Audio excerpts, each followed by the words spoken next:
आज डिस्कस करेंगे bath tub curve के बारे में। जो बाथ टब कर्व है वो किस काम आता है और ये हमें क्या दिखाता है। जो बाथ टब कर्व है इसको ये नाम दिया गया है बाथ टब का। जैसे घरों में नहाने का टब होता है इसीलिए इसको बाथ टब कर्व नाम दिया गया है कि ये उसी शेप का होता है। तो सबसे पहले हम देखते हैं इसका ग्राफ कि किस तरह से हम जनरेट करेंगे। तो हमारे पास दो एक्सिस हैं। जो ये हॉरिजॉन्टल एक्सिस है यहाँ पे है हमारे पास टाइम, और जो ये वर्टिकल एक्सिस है यहाँ पे है हमारे पास फेलियर रेट। तो बाथ टब बताता क्या है?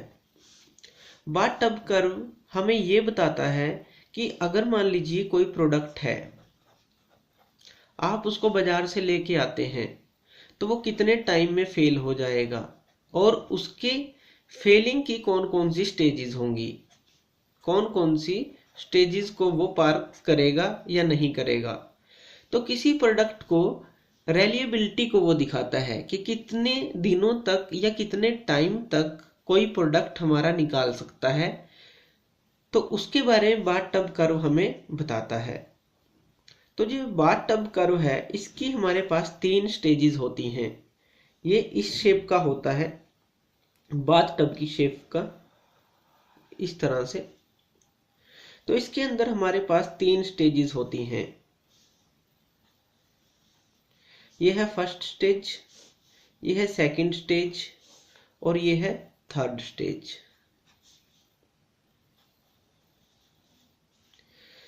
ये कहता है कि 3 स्टेजेस के अंदर हमारा प्रोडक्ट फेल हो सकता है। तो उसकी रिलायबिलिटी इन 3 स्टेजेस से हम पता कर सकते हैं। वो कैसे? जो फर्स्ट स्टेज है इसको हम बोलते हैं डिक्रीजिंग फेलियर रेट। जो सेकंड स्टेज है इसको हम बोलते हैं कांस्टेंट फेलियर रेट, और जो थर्ड स्टेज है इसको हम बोलते हैं इंक्रीजिंग फेलियर रेट। मीन्स यहाँ पे देखिए ग्राफ नीचे की तरफ आ रहा है अकॉर्डिंग टू टाइम। तो ये है डिक्रीजिंग फेलियर रेट जो ये ग्राफ दिखा रहा है। ये सेकंड स्टेज के अंदर लगभग कांस्टेंट है तो इसको बोलते हैं कांस्टेंट फेलियर रेट। और थर्ड स्टेज में ये ग्राफ ऊपर की तरफ चलना स्टार्ट हो गया तो इसको बोलेंगे इंक्रीजिंग फेलियर रेट। अब ये जो 3 स्टेजेस हैं ये कौन कौन सी हैं? आप सबसे पहले बाजार से प्रोडक्ट को लेके आते हैं, उसको जब आप यूज करते हैं तो उसका फेलियर रेट है वो कम होता है। लगभग उसका जो फेलियर रेट है शॉर्ट टाइम ऑफ पीरियड के लिए वो कम हो जाता है क्योंकि वो नया प्रोडक्ट है। तो यहाँ पे जो उसका फेल होने का रेट है एकदम से कम है कि नया प्रोडक्ट है तो आसानी से वो फेल नहीं होगा, उसके चांसेस ज़्यादा होंगे चलने के। तो इसलिए ये ग्राफ फर्स्ट स्टेज के अंदर दिखाया गया है कि जब ये क्या है, इसको हम बोल सकते हैं कि शॉर्ट पीरियड होता है ये। जब हम स्टार्टिंग में कोई प्रोडक्ट लेके आते हैं तो ये फेल हो किस कारण सकता है फर्स्ट स्टेज में कोई प्रोडक्ट? इसलिए हो सकता है कि अगर उसके अंदर कोई मैन्युफैक्चरिंग डिफेक्ट हो जो हम प्रोडक्ट लेके आए हैं, या हमने उसकी असेंबली को गलत कर दिया हो पार्ट के साथ जिससे वो जल्दी टूट जाएगा, गलत जगह हमने उसको लगा दिया या गलत तरीके से लगा दिया, और वो पार्ट हम वीक पार्ट है तो वो जल्दी टूट सकता है। जितना स्ट्रॉन्ग हमें चाहिए था वो हम लेके नहीं आए। तो जो फर्स्ट स्टेज है वो अगर यहाँ पे फेल होता है तो इन कारणों से हो सकता है कि उसके अंदर मैन्युफैक्चरिंग डिफेक्ट हो सकता है, हमने असेंबली करने में डिफेक्ट कर दिया, बैड असेंबली कर दी, या वो वीक है हमें स्ट्रॉन्ग चाहिए था लेकिन हम वीक प्रोडक्ट लेके आ गए। तो डिक्रीज यहाँ पे दिखाएगा, लेकिन अगर फेल होता है तो इन कारणों से होगा। जो दूसरी स्टेज है कांस्टेंट फेलियर रेट, इसमें कहता है कि लगभग इस रेंज के अंदर ज्यादातर प्रोडक्ट फेल हो जाते हैं। कांस्टेंट फेलियर रेट का क्या मतलब है?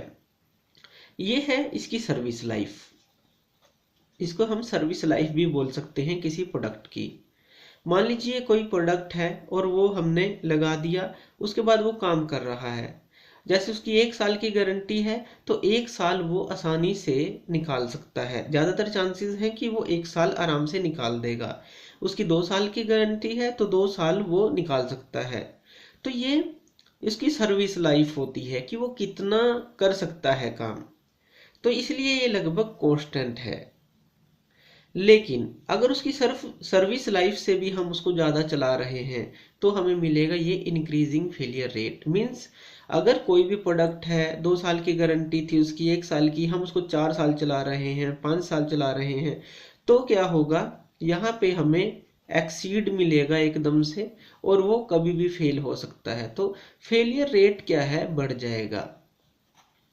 थर्ड स्टेज के अंदर अगर हम किसी प्रोडक्ट को उसकी क्षमता से काफ़ी ज़्यादा चलाते जा रहे हैं तो वो एक दिन अपने आप ऑटोमेटिकली फेल हो जाएगा एकदम से। तो इसीलिए यहाँ पे दिखाया गया है इंक्रीजिंग फेलियर रेट, कि काफ़ी प्रोडक्ट होते हैं जो अपनी कैपेबिलिटी से काफ़ी टाइम ज़्यादा चलते हैं, लेकिन फिर वो उनकी जो फेल होने की क्षमता है वो एकदम से बढ़ जाती है। तो इस तरह से 3 स्टेजेस के अंदर बाथटब कर्व को तोड़ा गया है। जो ये बाथटब कर्व है मेनली 3 कर्व का ये मिक्सचर है।